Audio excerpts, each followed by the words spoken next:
হুলাকু খানের মেয়ে, বলা হয় হুলাকু খানের মেয়ে, তাতারদের নেতার মেয়ে বাগদাদ শহরে বের হয়েছে। সে একজন আলেমকে দেখছে, তাকে গিয়ে প্রশ্ন করতেছে, এই তোমাদের কোরআনে না লেখা আছে আল্লাহ তোমাদের বিজয়ী করবেন, আল্লাহ তোমাদের কর্তৃত্ব দিবেন, তোমরা সম্মানিত হবা, আর এটা কোরআন তো ভুল, কারণ আমরা তোমাদের উপরে কর্তৃত্ব করতেছি, তোমরা আমাদের অধীনস্থ। তখন সেই আলেম বলছেন যে রাখাল যখন ভেড়া নিয়ে যায় তখন সাথে কিছু কুকুর নিয়ে যায়, গার্ড ডগস। কেন নেয়? কারণ ভেড়া যখন পাল থেকে বের হয়ে যায় তখন কুকুর ছেড়ে দিতে পারে, কুকুরের ধাওয়া খেয়ে ভেড়াগুলো আবার পাল ফেলে আসে। তোমরা তাতাররা হলো এই কুকুর, আল্লাহ তোমাদেরকে পাঠাইছেন কারণ আমরা দিন থেকে সরে গেছি। তোমাদের ধাওয়া খেয়ে আমরা দিনের দিকে যখন ফিরবো তখন যিনি তোমাদের ছাড়ছেন তিনি তোমাদের আবার দেখবেন। আন্ডারস্ট্যান্ডিংটা খুব ক্লিয়ার।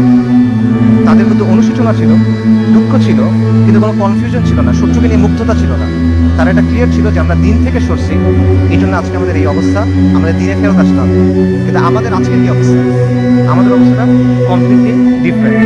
যারা আমাদেরকে হত্যা করতেছে, যারা আমাদের উপর আগ্রাসন চালাচ্ছে, তাদের নিয়ে আমাদের মধ্যে মুগ্ধতা কাজ করে, তাদের নিয়ে আমাদের মধ্যে ফ্যাসিনেশন কাজ করে, এবং আমরা মনে করি যে আমরা আরো বেশি করে কুফারের মতো হতে হবে, আমাদের কুফারের অনুকরণ করতে হবে, তাহলে মনে হয় আমরা জিততে পারবো, তাহলে মনে হয় আমাদের দুরবস্থা যাবে। এবং আমরা মনে করি যে কুফারের যে তন্ত্রমন্ত্র আছে, কুফারের যে বাদ মতবাদ আছে, এগুলোর মাধ্যমে মনে হয় দিনের খেদমত হবে।